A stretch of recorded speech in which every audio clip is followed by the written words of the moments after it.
We saw King Arthur, Legend of the Sword, so you didn't have to.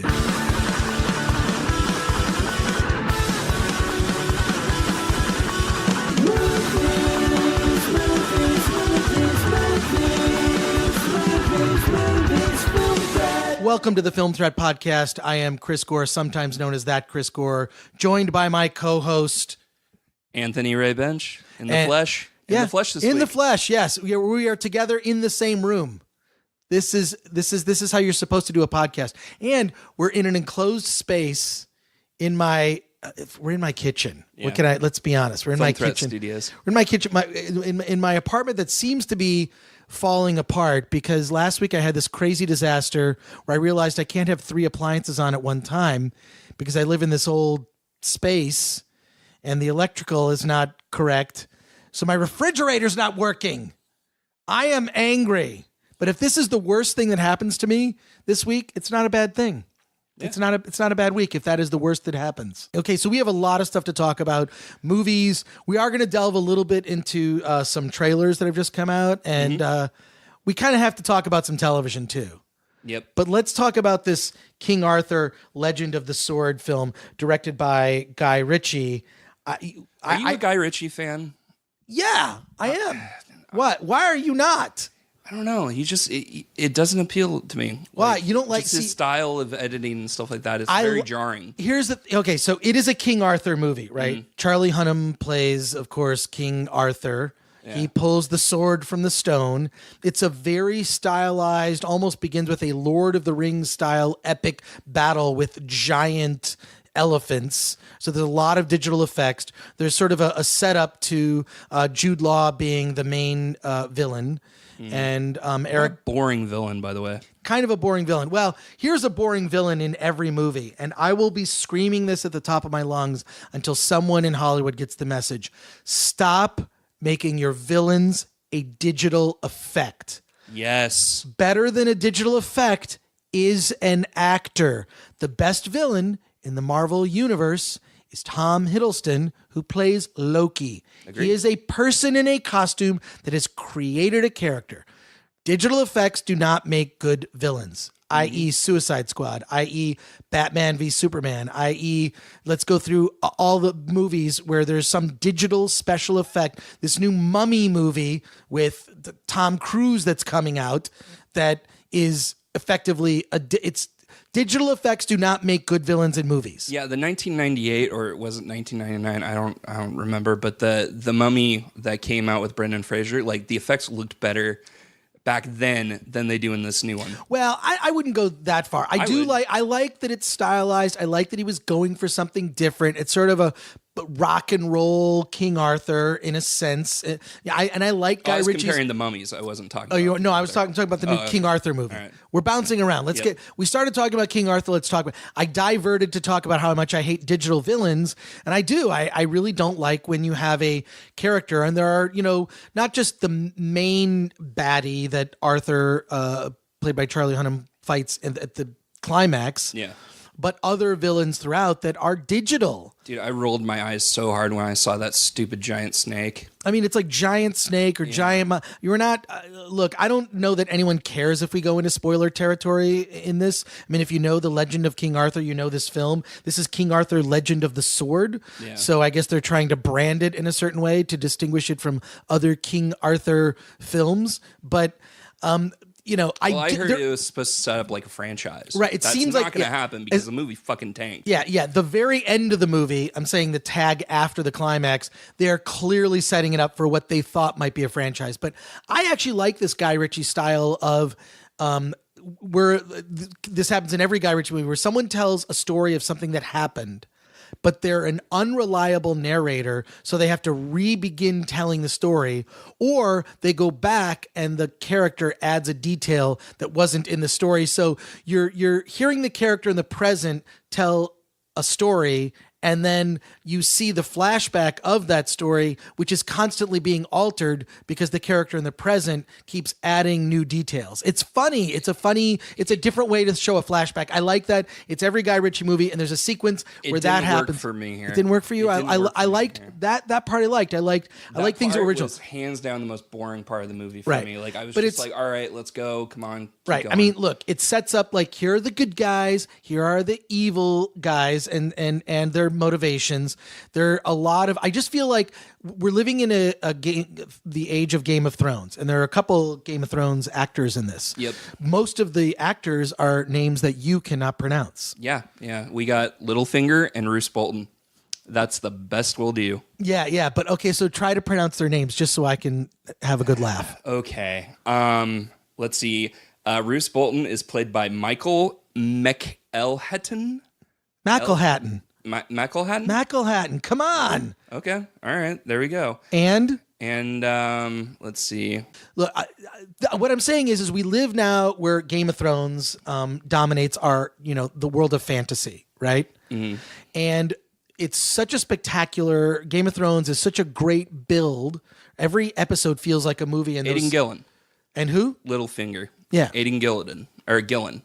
Aidan Gillen. Yes. See, these aren't that bad. McElhatton. Come on. Yeah. Get it together. Okay. So Game of Thrones, which is very adult.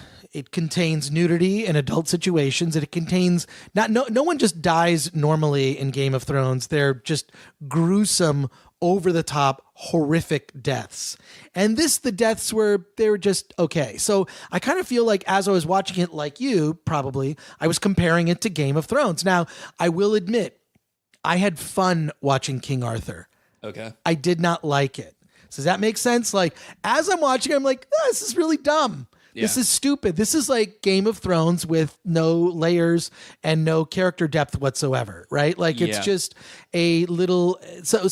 But there is something that really bothered me in the movie that needs to be... I haven't read this in a review or anything, but it was so obvious to me as I'm watching it. There's this... What would happen is, so King Arthur gets the sword, right? And the sword like has these weird magical powers. And whenever he holds the sword with two hands, he goes into berserker mode. Yeah. And precisely, it is if the movie completely ripped off the Arkham Knight moves in the Batman Arkham Knight video game when he gets the multiplier bonuses and he goes from character to character and sort of like he punches a guy, then he flips another guy over, then he goes over here, and it literally rips off that sequence from a video game. I mean it is. I'm watching this going like, oh my God, this is right out of Arkham Knight. And Arkham Knight has better graphics, in my opinion. Right. But it was weird. Terrible. It looked terrible. I love the concept. And you know what? Like the first time they do it, the first time he actually does something with the sword, where they're in that courtyard, it looked cool. Like I thought it was perfect. But couldn't you? I mean, like right away, didn't your first thought was like, "Oh my God, that's right out of that video game"? No, right away, my first thought was like, "This is a cool concept." Like everything kind of slows down and like the sword kind of takes control. Yes, just like in Batman Arkham Knight, all of the games, or Arkham Asylum, or Arkham whatever. It's the specific mode of playing that game where Batman you get a multiplier if you're able to do combos, right? And then you can keep hitting guys, so you're basically taking out like keep hitting Y. You keep basically So this is what happens, and he just goes. And I'm watching this, going, it's a complete lift from the game. Yeah, it's kind of crazy. Well, like I said, I would argue that the first time that they do that sequence, like I wasn't thinking about that. Like I thought it was a really cool idea. I thought about it instantly. I think it's because I played all of those games, except for the last one, which basically destroyed the franchise, where you had to have all the Batmobile missions. The Batmobile missions completely blew. It sucked. Yeah, no, it just made me not want to play that game. But that last sequence, like it looked so bad. It reminded me of the second Matrix. Oh, the last sequence with the big giant digital effect that he was fighting. Yeah. And then all the sort of flashbacks to when he was a kid. Yeah. It was kind of lame. Yeah. We're not ruining this for anybody, but I hope. But this movie had a lot of like really interesting ideas, and I think that's totally true. Executed. I wonder if the studio did a hack job on it. Like maybe it was like a rated R movie. First of that was, all, like, why would longer. Warner Brothers, a very prestigious studio, meddle with the creative vision of a filmmaker? Yeah. Why would they do Yeah, that? why would they do that? Yeah. Well, why would they do that? I don't know. I don't know, because they 'Cause don't. that's what they're doing. That's sort of their MO, right? Yeah. Like they're like, it's weird. It's sort of like across the board. You could just say, yeah, all Warner Brothers movies are edited poorly. Yeah. They're just poorly edited films. There were so many things that popped up that just went nowhere. Like, not really to spoil anything, but the bad guy played by Jude Law draws his powers from some kind of dark magic, and he kills people that he loves. He becomes stronger. That went nowhere. Yeah. Like, they introduced a character I didn't even know it was his daughter. And Right, then right. She comes into the movie and like, So Jude Law is basically killing loved ones as a way to draw energy. Yeah. But usually with villains, you kind of go like, well, I wouldn't do what he did, but I understand why he's doing it. And this was just freaking weird. yeah. So what you really didn't understand? Like, that's why I think Darth Vader is such a popular, probably the most popular villain in cinematic history. So you understand Darth Vader's job is just different than yours. We're going back to Star Wars. Yes. Yeah. Oh, shoot. You know what? You should have like an electrical charge where like you just attach like certain, nodes to me, that if ever I sort of delve into that territory, you just go, and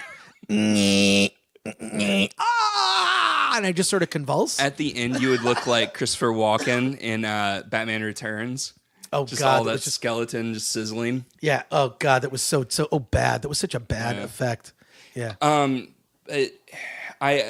I went in just with really low expectations, and you saw it, and you mentioned it briefly that you had fun with it. I had fun as I was watching it, Okay. and then I left the theater, and I was like, I But did was not have fun with it. I thought it was a terrible movie. I had fun. I don't know. Maybe it was okay. So, admittedly, circumstances. I saw it like on I think it was a Thursday. Mm-hmm. I went and I had Peroni, which is my favorite Italian beer. Okay. Which they sell at the ArcLight, and I enjoyed it. So, Well, that's interesting because I showed up late to the movie. Like, I came in like probably like 3 minutes after it started. The people next to me were talking and making out. They were high school students. oh wow, So I had to leave the theater and ask, like, hey, like, I'll find another seat, but can you guys keep an eye on these people? Like, they're really disrupting the theater. So I'm sitting there in misery, just like stewing over what has happened, because this is, this happened at Guardians of the Galaxy 2, where you seem to attract that. I do, never have a do. problem. Maybe it's I never because have a I'm problem. hyper aware. Like, I Yeah. just notice these things and other people don't. But like, I would just move. I'm sure the theater wasn't full. oh no, it wasn't. It really wasn't, which made it even worse because it was loud. Like, it just. But don't you want to do that thing? Can't you just glare at the person? I glared. Did you try? I Okay, glared, did but you they were go stupid. through someone being disruptive at a movie? Did you go through the first checklist? thing you do, the checklist? You glare. And then you do the shh, Yeah, shh. That's the next passive thing. aggressive shh. And then what I like to do is just a really deep voice. Hey, can you be quiet? We're trying to watch the movie. And I sound like, and first of all, it's dark, so they don't know that I'm sort of this wimpy white dude. So, but I will try to put on my most scary sounding voice and just be so quiet, unassuming, and Liam Neeson-y. Yeah. That's what I try to do. No, Now, I'm not saying I'm always successful. And then the last thing is just to go and just talk to the people there. And I take care of it. switch around the glare and the shh. Like, the shh is like the first thing. Yeah. It's the first thing I go to. Anthony, shh. You shh. Shh. You shh your face. Shh. Anyways. I think you need a little practice with your shh. Shh. Okay, that's pretty good. Yeah, that that's probably good. hurt people's ears. I'm sorry about that. No, I go with the shh first, and then I go with the glare, and then I politely ask them. I say, "Hey, man, can you keep it down?" Or in this case, the girlfriend or whatever was texting, and her screen was bright, and I was just like, "Hey, can you turn down the screen?" She's like, "Yeah," and I was like, "And can you like kind of not text during the movie? Like, the movie was like $15. Can we, please be respectful?" Yeah, and towards they the other snuck people?" in. And I'm sure they did. Yeah. And she was just like, yeah, sure, whatever. And I'm like, all right, that's kind of rude. So 10 minutes later, her phone lights up again. She's sitting there texting. The audio is on. It's not even like her phone is silent. And that's when I got up. I went outside and I was just like, look, the people in the top row are being idiots. Like, can you please like keep an eye on them? In the meantime, I'm going to move my seat.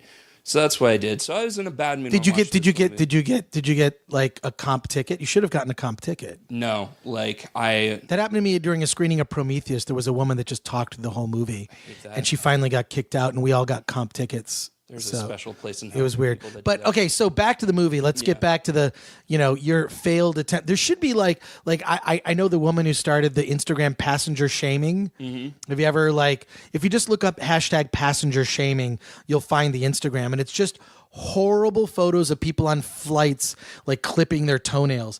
There needs to be moviegoer shaming. Yes. So I think next time that happens, Anthony, because this happens to you a lot, you take a photo. Yeah. And post it on the Film Threat Instagram.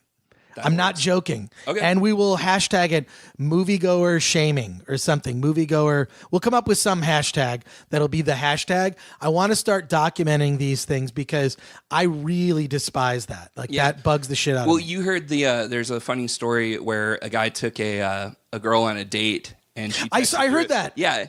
And James Gunn, he retweeted it and he said he's suing essentially he's suing for $17 and some odd cents to get the money back because the girl texted during the entire movie. Yeah, and James Gunn tweeted, "Don't stop at suing her. She deserves jail time." Yeah, I agree exactly. wholeheartedly. I just think that this is why I actually only will go to theaters like iPic or ArcLight or some of these higher end ones because just going to a regular theater is freaking miserable. It is. It really is not, it's and that's heartbreaking. I loved going to the movie theater. I still love going to the movie theater, but it seems like every other time. Hey, I loved flying on United Airlines, but you know where that led everybody. All right. So, okay. But all right. So back to this. Look, it's just, I feel like it's this, the drag about it is, especially because Charlie Hunnam talked about how much he loved the original Excalibur. Yeah, fantastic film. The original Excalibur. Yeah, I mean, it gets a little dull in the middle there, and towards the end it's bizarre. But there are so many epic sequences. The music in it is incredible. It has it's. I'm getting chills just thinking about it. Yeah. But it is like the definitive King Arthur movie, I think. Right, and nothing. I really feel like you have to take the subject matter seriously, and in this it was way too video game, short attention span influence. It was, you know what? It's the King Arthur movie that's made for people that text in the movie theater. Yeah. Oh, that you nailed it on the head. Yeah, which is why you not only hated the movie, you hated the audience for the movie. Yeah. I didn't hate it. I had a good time because I accepted it for what it was. But look, if you push comes to shove, you asked me to rate it. Yeah. It's a 6 out of 10 at best. I would rate it the same rating I gave Underworld Awakening. I gave that a 3 out of 10. I would say I'm saying 6 out of 10 only because I had a good time. Okay. And that's it. But what do you think of Charlie Hunnam? I like him. I mean, he's been better in other things. Yeah, I think he has a hard time sticking to an accent. He was all over the place with this. It was really distracting. I'm sorry to be nitpicky, but it's the truth. It was driving me insane. Yeah. All right. Well, I like this movie. I love sword and sorcery movies. Yes, me too. Even the bad ones. Well, no. See here, correction. I don't like fantasy that much. Okay, I love fantasy. I like sword. I like sword and sandals kind of stuff. I like the movie Gladiator. Yeah. I think by Ridley Scott is brilliant. Yeah.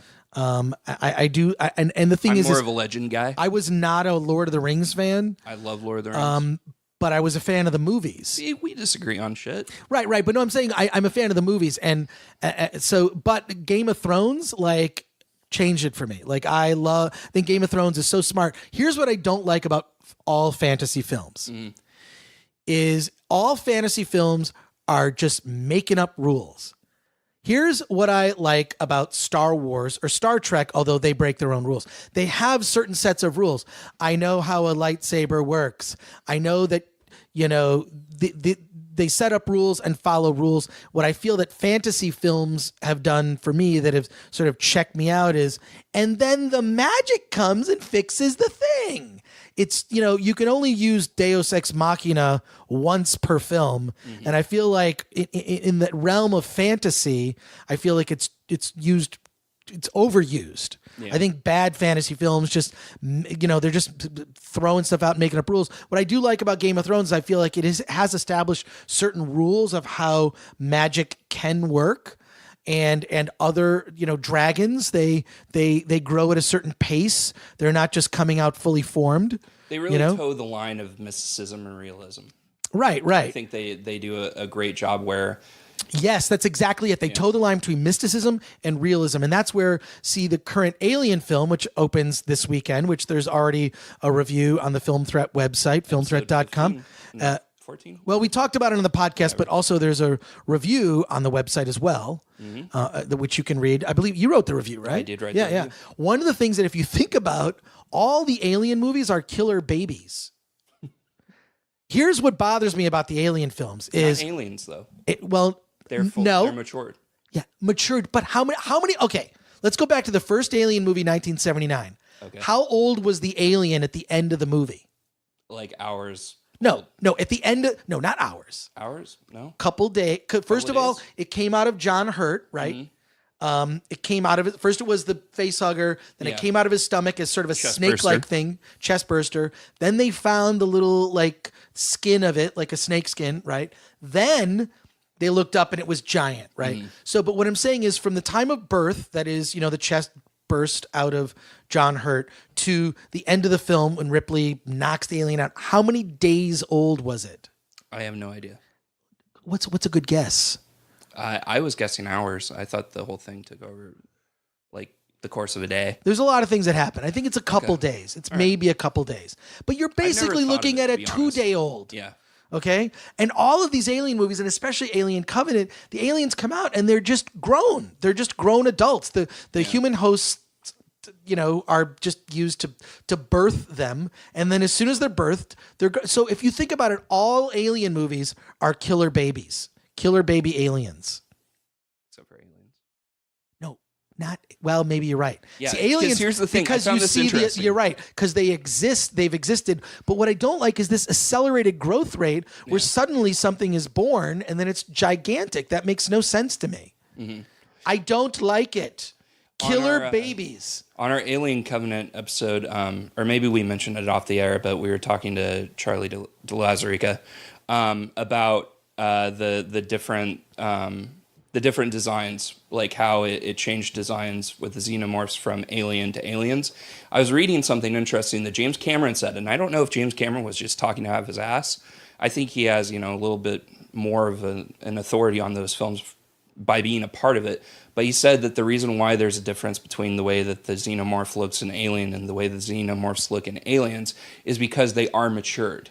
Like, apparently, as aliens age, like, their wrinkles are like the little, I guess, ridges on their head. I found that interesting. So just throwing that knowledge out there. Yeah, because they were already on the planet. Yeah. They were just sort of, sleeping. So one Alien movie without babies. One Alien movie. Yeah, but all the Alien movies post Aliens and the first one are basically babies. Yep. Do babies have like a killer? Usually even babies, even like, you ever see like cubs? You ever look at animal porn, which is basically just super cute animal babies of all kinds, like baby hippos? No, it's not. Okay. Well, you're right. Okay. I didn't mean it that way. What I mean is when you're looking at cute baby animals, kittens, puppies, but little lion cubs or tiger cubs, they're so playful. Yeah. They're so playful. I would like to see an Alien movie where it's kind of playful. It's kind of playful like a kitten.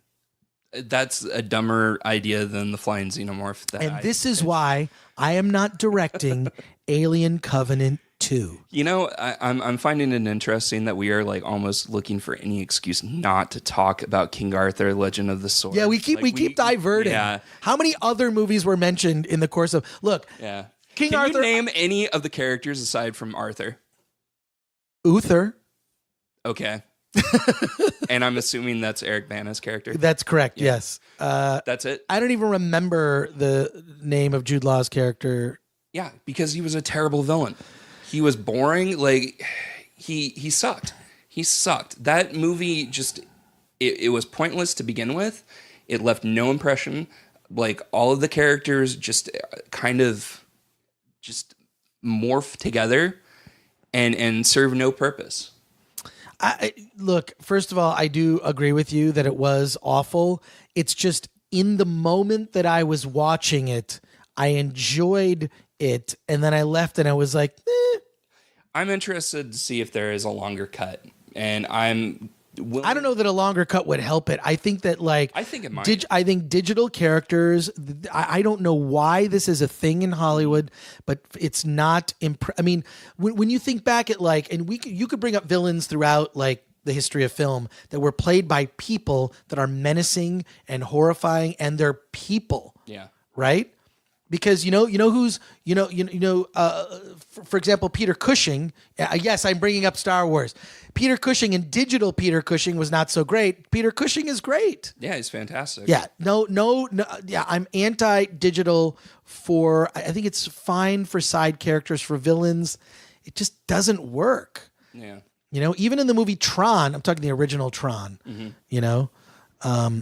You had Sark, right? Yeah. Who was a person. Then you had the MCP, the Master Control Pro, which was an animated effect, not even a digital effect. It was just cartoon animated, not as menacing. I love MCP. Humans make the best villains. All right, so before let's talk about something that happened today as we're recording this. Yep. The trailer for Star Trek Discovery launched. And crashed. And what's weird is, so the trailer launched, and it's set 10 years before Kirk, Spock, and the Enterprise, right? And so it's another Star Trek prequel. Of course. And here's what's weird. Okay, so it's got a ton of views, no surprise, on YouTube, but fully more than 30% are thumbs down. And usually, so I'm a little surprised. You know what it looks like? It looks like a little too J.J. Abrams for me. Is this a prequel to the original Star Trek series with velour shirts? Let's bring back the velour. Yeah. Or let's just do a series that takes place after The Next Generation. Yeah, I feel like they're having a problem coming up with a vision for the future. Yeah. But the vision of the past is too it's too sophisticated. It doesn't look like it matches. I was reading an interview right around the time that Star Trek Into Darkness came out, and I can't remember who it was. Maybe it was Robert Orsi or someone. But they were mentioning that their reasoning for doing prequels and kind of rearranging the timeline is because they got this right. Yeah. I still get chills when I hear that. But the reason Except it's not the Enterprise. Yeah. It's the STD. But the reason for going back constantly is because they have this idea that in the future everything has straightened itself out and everything is perfect, and there's no drama in that kind of perfect utopia.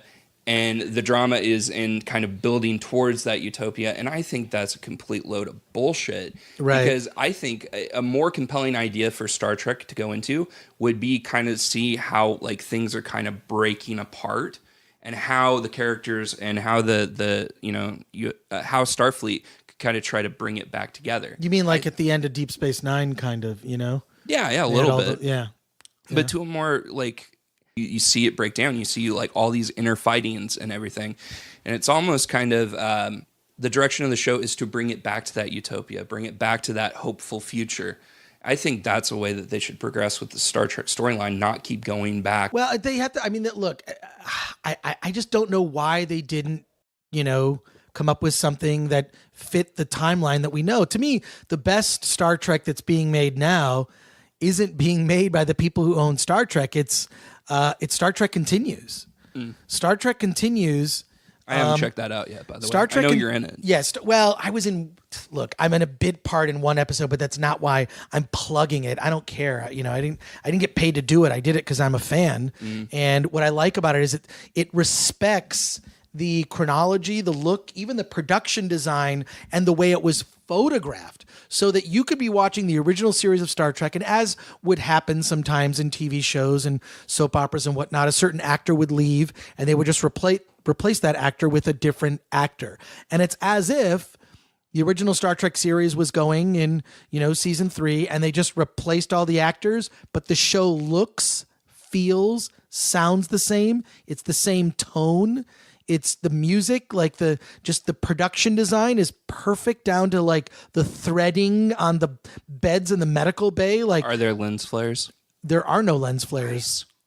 So if you watch Star Trek Continues, I know they've got about 3 episodes left, but what's exciting about it is it's going to build towards the series finale that Star Trek, the original series, never had, so that it segues directly into, which would happen years later, Star Trek the Motion Picture, kind of setting up the events. Why did Spock go to Vulcan and give up Starfleet? Why did Bones McCoy quit? Why did Captain Kirk get bumped up to Admiral and accept that position rather than, continue on voyages on a starship? So it's interesting. I mean, that show was just canceled, right? Mm-hmm. So there was no series finale for the original Star Trek series. And that's what Vic Mignogna and James Kerwin and Lisa Hansel, Michelle Specht, all the people that I know, my friends at Star Trek Continues that are involved are attempting to do. And I think that that's far more compelling to me than what CBS. If CBS was smart, they would just buy Star Trek Continues. They would buy Star Trek Continues and put it on the app because technically they own it. Yeah. They should buy it out. They should pay them.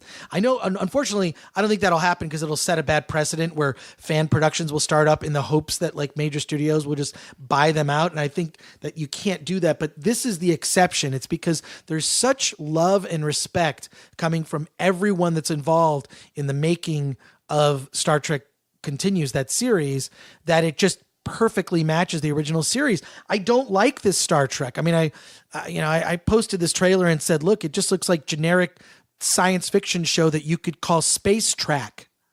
It just doesn't feel like what Star Trek is supposed to be about, which is, it's about humanity. It's not about technology and war. It's not about war. There was one movie that was really about fighting and did it well, which was Star Trek II, The Wrath of Khan. It's basically a submarine, thing. It's, Horatio Hornblower. Look that up.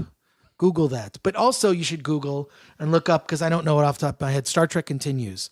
You can find the episodes on Vimeo or YouTube or StarTrekContinues.com. I'm sure that's pretty much the correct one. But that, I look at this Star Trek Discovery, nothing about it gets me excited. And I do think we're living in a time now where these large franchises, you're seeing the lead characters replaced by female leads, where traditionally there would be a male lead. So I think that there's a little blowback from that. Look, I'm not saying that there's justification for it. I think I applaud diversity. And if anything, Star Trek really, pioneered diversity on television. Absolutely did. It absolutely did.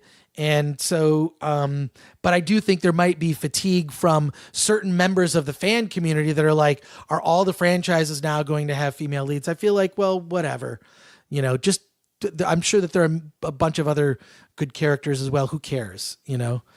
So that doesn't bother me, but I'm the chatter online. The chatter online is that some people are upset that it's a female led series, and get over it.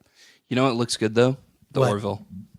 Yes, this is okay. In the same week that the Star Trek Discovery trailer comes out, the Seth MacFarlane comes out with the Orville, which looks hysterical. It really looks like it's like Galaxy Quest, but maybe even more Star Trek like. That looks so fun. Directed by Jon Favreau. Directed by Jon Favreau. Yeah. I think it's the trailer that debuted online looks hysterical. The Orville, what a weird name for a starship. I mean, it's just also like once a fandom's been around for a long time, it's when you see a parody of it, kind of that means that the ideas within that fandom are kind of getting tired. Yeah. So I feel like Star Trek needs to get back to its roots or do something different, like a Deep Space Nine. Or why don't we do a Star Trek series about the Klingon Empire? That was long in development and never happened. Yeah. Michael Dorn was supposed to be a part of that show. That should have happened. Show us another corner of the universe. That would have been exciting. Kind of like reminds me, just so we can bring it all back to Star Wars.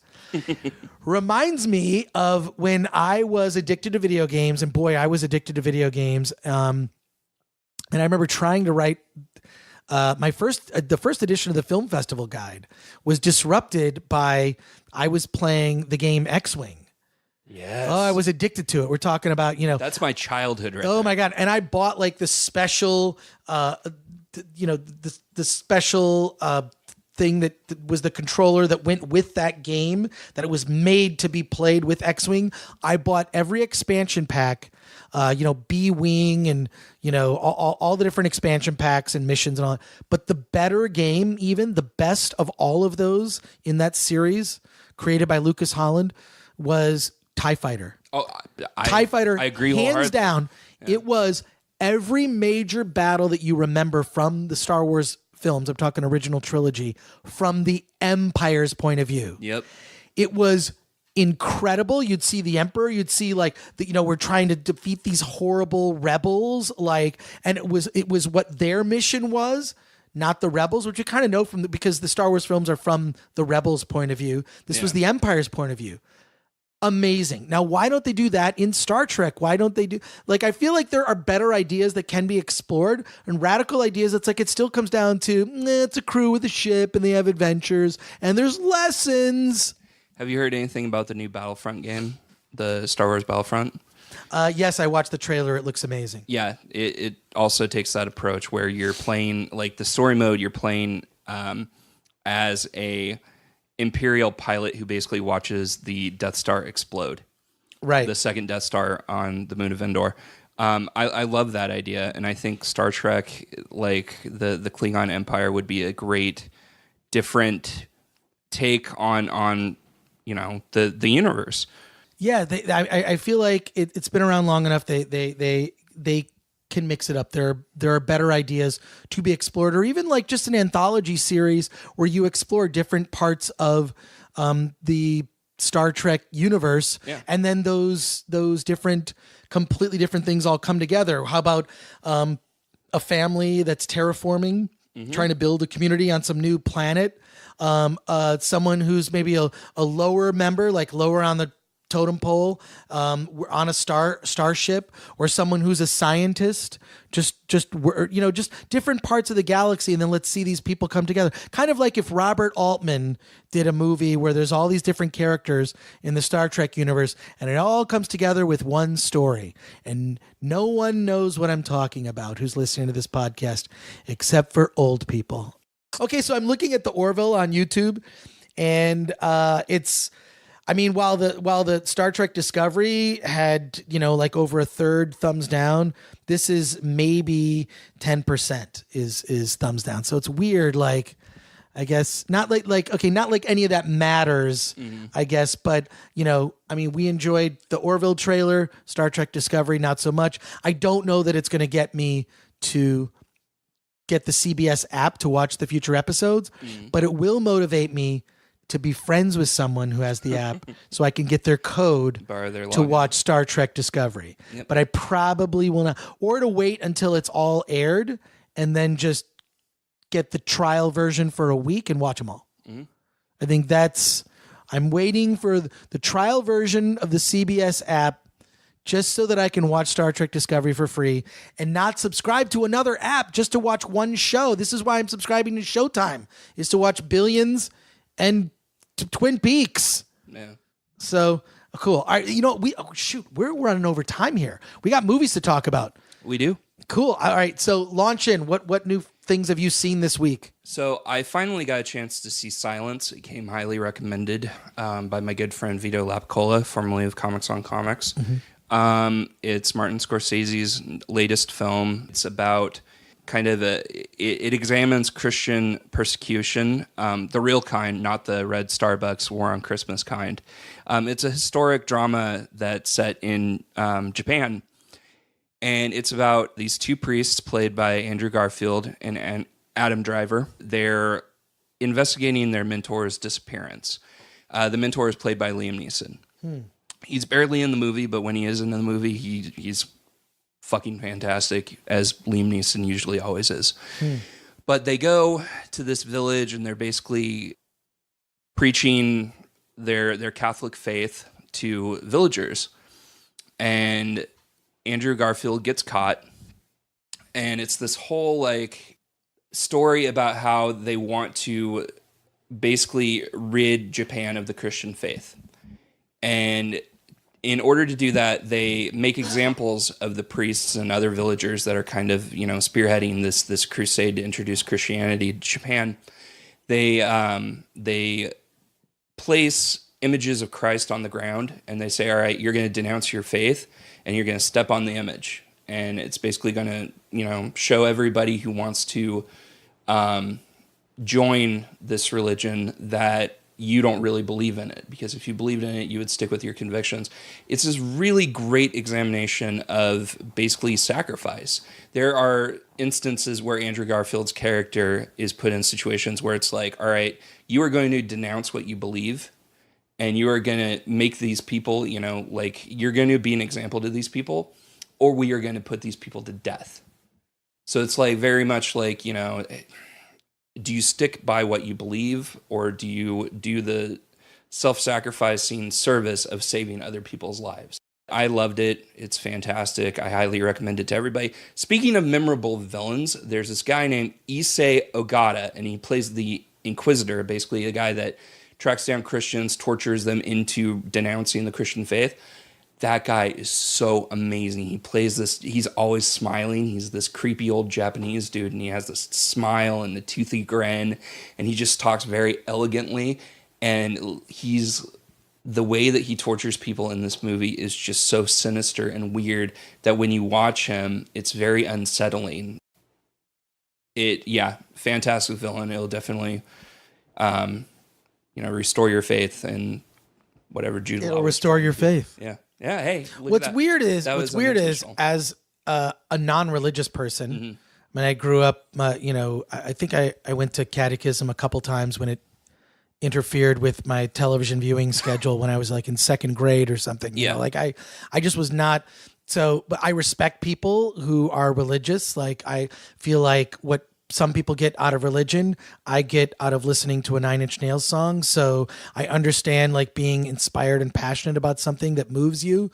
But all of these movies that take religion, like they're just lost on me because never having been moved deeply by religion enough to have it be something that I pursue lifelong. Last Temptation of Christ, I remember I fell asleep when I saw it. And then Silence, I looked at it and it goes like, for me, just it's not gonna do anything to me. Now, having said that, your description of it is actually more interesting than all the trailers that I saw. Now it makes me want to see it. Now it makes me actually really want to see the film. I think it's told in a way where it doesn't beat you over the head with the religious stuff. It's more of like just a commentary. Well, it sounds like it's more about making moral choices than it is about religious, choices. Because I think that kind of blind fanaticism in the Boogeyman is it doesn't work with me because I'm a science guy. I'm a science guy that I believe that there's things that are unexplained so I think it's kind of arrogant of us as, these creatures living on this, delicate ball in the universe. It's arrogant for us to think that we have the answers, which is why I don't trust religious leaders at all because they're just making shit up.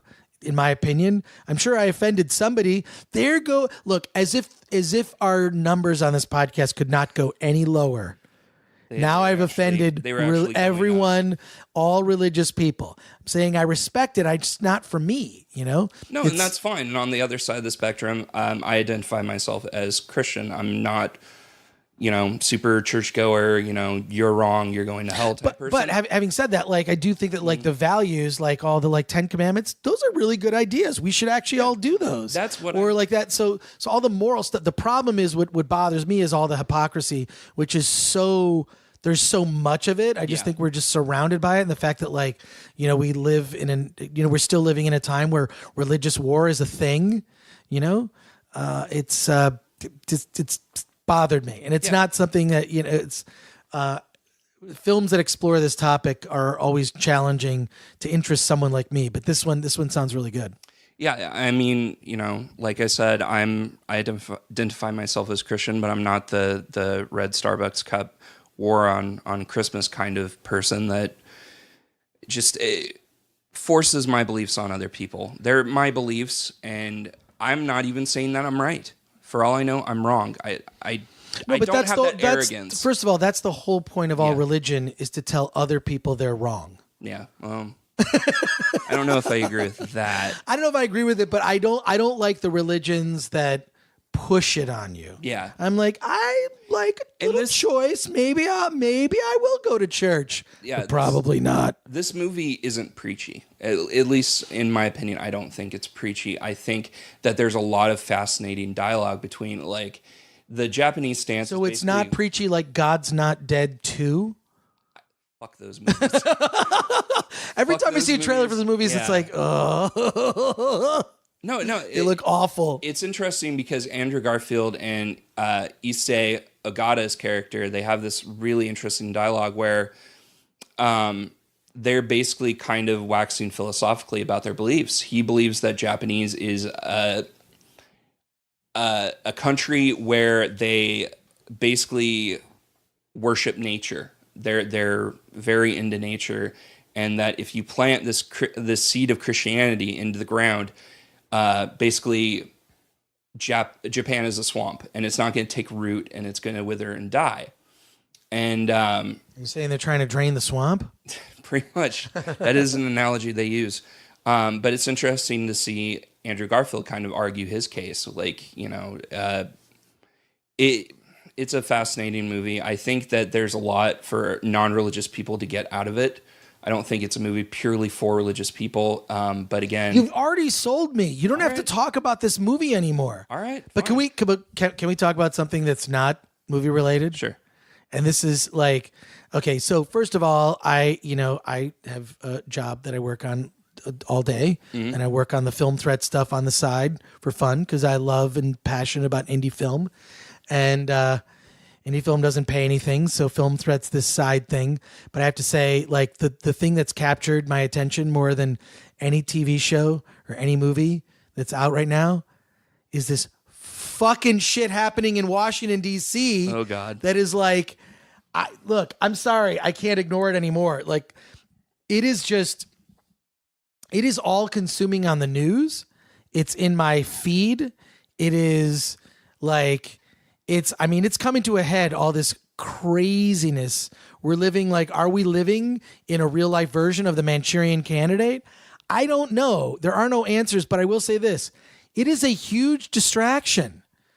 It is a huge distraction. The news coming out of Washington, D.C. and the sort of crumbling Trump presidency. Look, I'm old enough to remember, barely remember. Here's what I remember. I remember that there were really boring people on the TV when there should have been cartoons. This is what I remember because I grew up at a time when cartoons were Saturday morning and that was it. Yep. That's all you got. Here's your Saturday morning cartoons. It's on from 7 a.m. to noon and then we're done. And that was it. Once a week. That's all you get. So the thing that bugged when all this Watergate nonsense was happening in the 70s, I just remember that the TV shows I liked weren't on. Mm. And look, as a single-digit age little kid, that made me mad.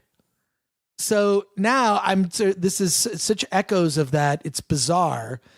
And, it's hard to focus on, should I go see this new King Arthur movie? Our fucking country's burning down.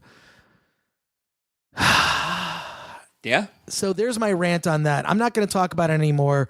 And I'm not going to pick a side or argue anybody. I'm just going to say that this is an incredible distraction. And no matter where you stand, I think the huge tragedy is not, Republican, Democrat, all that bullshit. I think they're just shades of, different sides of bad. But I think there's some that are less bad than others. I'm not going to say, but I will say that things aren't getting done. And if you travel outside of the United States, one thing that I've noticed is how much money is put into infrastructure and in these other countries, whether it's mass transportation, whether it's services such as healthcare, even like, God, I was in Germany and they have like this their money is sophisticated, like so that it can't be counterfeited. It's like you look at how much progress other parts of the world, other industrialized nations have made, and we're freaking backwards. Our airports are shit. Our roads and bridges are shit. Like, look, I don't care. Republican, Democrat, fix it. Someone go there and fix this nonsense and make a better society for all of us. You know, but you know, so I don't know. That's it. I'm not running for Congress, but I look at some of these congressmen. I think, holy shit, I could do that if I had not posted so many embarrassing, damaging things about myself already on social media. Yeah, but I could have had that job. So, but I don't know. Maybe at this point, does it even matter in a post-Trump age? Like, you know, who cares? It really, are you entertaining on television? Is that now the barometer for, you know, getting into elected office? There really is a professionalism that I think needs to occur with anyone in those kinds of positions. It worries me because, you know what, this would make a good movie. Yeah. Everything that's happening. And there was that. They made it. It's called Idiocracy. Well, everybody says, but there is also like, wasn't there like a script floated around? Like they actually made, it was a mini series that was written about the election. Yeah, you told me about that. I don't know much more. All I heard is that a pilot was written, and yeah, who knows if it was purchased. But we're definitely gonna look back on these days and just shake our heads and wonder how the fuck it all happened. Right. We, you know, I hate getting into politics. It makes me squeamish, to be honest. Oh, no, I love getting into politics. But you know what? You know who hates me getting into politics? Everyone listening to this podcast. But seriously, like, look, here's the deal. Mm-hmm. We're doing this show for the listeners. Yeah. Do you want us to talk about politics or not? Yes or no? Should we talk about politics on the Film Threat podcast? Because someone even suggested that Film Threat coming back, maybe Film Threat could be political in some sense. I mean, certainly I think we haven't seen the effects of it yet, that art will now really be influenced by what's happening in our country. I mean, it was just announced this week that Michael Moore is making a film, kind of a follow-up. Michael Moore, a contributor to the Film Threat Kickstarter campaign. So thank you, Michael Moore. But it's not going to impact any reviews. It's not going to help your Rotten Tomatoes score, Michael Moore. But having said that, his film Fahrenheit 9/11 now being followed up with a sequel, a follow-up, Fahrenheit 11/9, about the election day and the results of that. So that's actually in the works as we speak. Yeah. I feel like it's almost like it's like therapy for liberals. I feel bad about things. How can I feel good? I just want to be with people who agree with everything I think. That doesn't help things either, I don't believe. No. I think that's just, you know, it's I guess it's a matter of which bubble do you live in, you know? So if you don't think you live in a bubble, you're in a different bubble, okay? Seriously. Yeah. You know? I mean, my family is mostly liberal, let's be honest, but there are factions of my family that I know voted for Trump. So, and they're still members of my family for the time being. So, no, I am saying this jokingly, folks. But if you're interested in us talking about politics, maybe it'll come up in the podcast, or we will just talk about shitty King Arthur movies coming out of Warner Brothers. But gosh, we're actually running out of time. So what do we have time for? Like one more movie? And I had like a stack of movies. We'll have to do it next week. We do have time for one more movie. Okay, I'm excited to talk about this one. All right. It's called Folk Hero and Funny Guy. You recommended this to me. I did. It is written and directed by Jeff Grace. It's his directorial debut. He's written on a few things, and he acted on How I Met Your Mother. He had a bit part in that. Anyways, it revolves around two old friends. There's this guy named Jason. He's a popular folk singer, kind of a hippie dude. Looks like a mountain man, has a beard, kind of like you. Yeah, except for I hate folk music. And his friend Paul is this neurotic comedian, and I'm kind of tired of neurotic characters. Anyways, what's the matter? Do you not like Woody Allen? Do you not like Woody Allen movies and neurotic characters in movies? Yeah. I think, like I said in a previous podcast, if you're more socially awkward than I am, and I think I'm more socially awkward in a kind of easygoing, like just kind of laid back type way. I'm not neurotic and high strung. You're pretty mellow. It's like you smoke pot, but you don't smell like you do. I do not smoke pot. Nothing wrong with it. It's just not my thing. I'm more of an alcoholic.